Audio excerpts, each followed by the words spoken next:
and welcome to this Teachers' Day special on CNBC TV 18. I'm Mitali, Patel.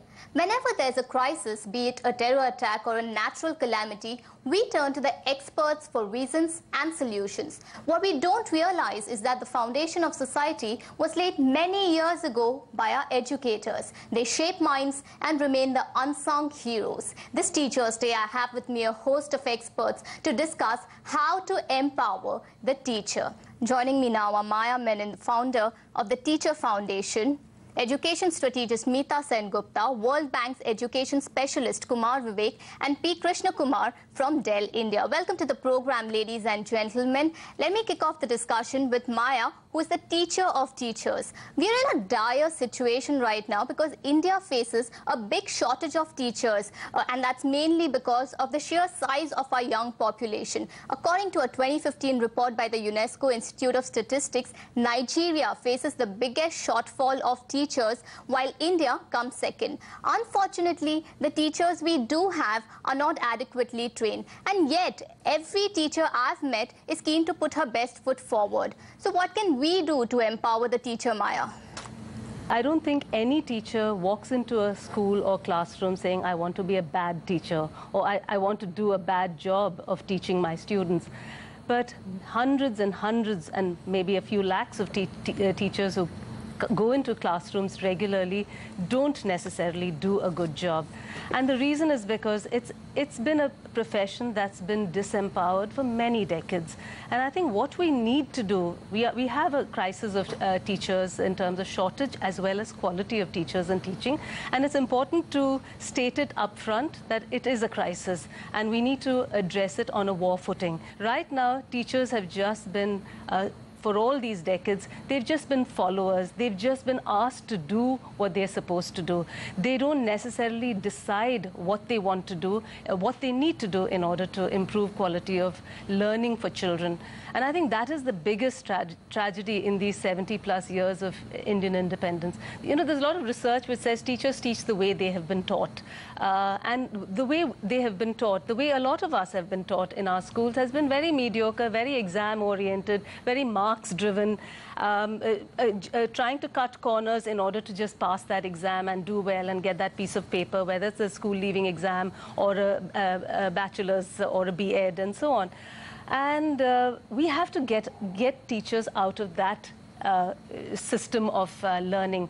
We have to help them adopt a different way of learning. So in the work we do at the Teacher Foundation, a lot of the times what we are doing is help them experience authentic learning, where they have a voice, where they can say, where they can disagree with each other, where they can come up with new ideas. So it's about helping them experience a new kind of learning for themselves, where they work in groups, where they work individually, where they do projects.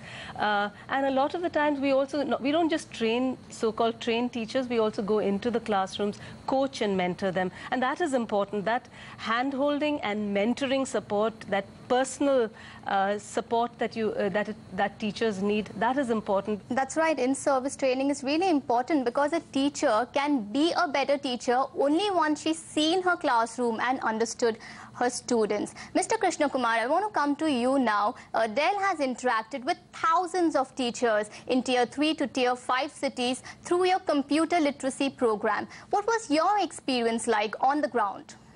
Fundamental problem is that teachers do not know how to use technology, right? And therefore, how do you then be able to teach the students? That becomes a challenge.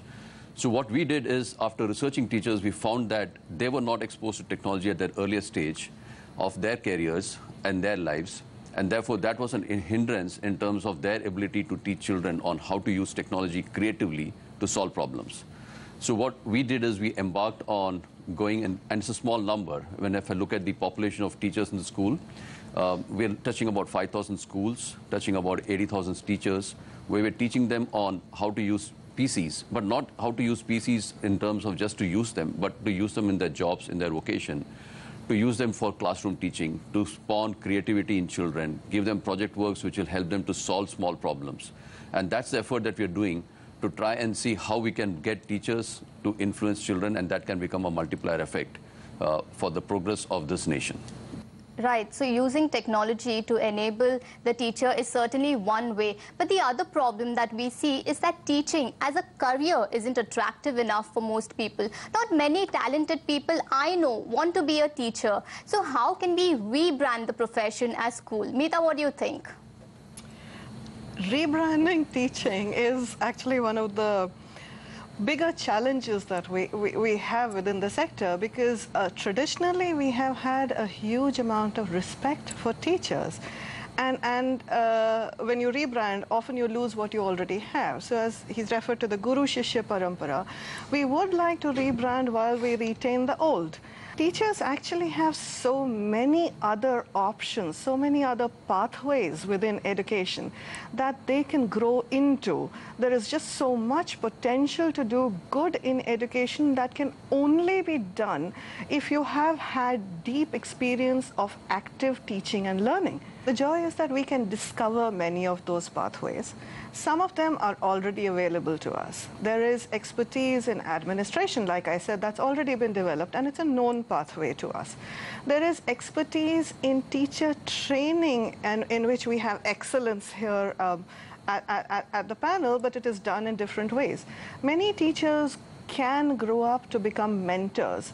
The CBSE, in fact, had a program for mentors for school principals that lasted for about a year or two. It was beginning to be very successful. We can have teachers as mentors. Teachers often are subject specialists as well. So for mathematics, for chemistry, you can have domain and subject expertise in which they lead the conversation.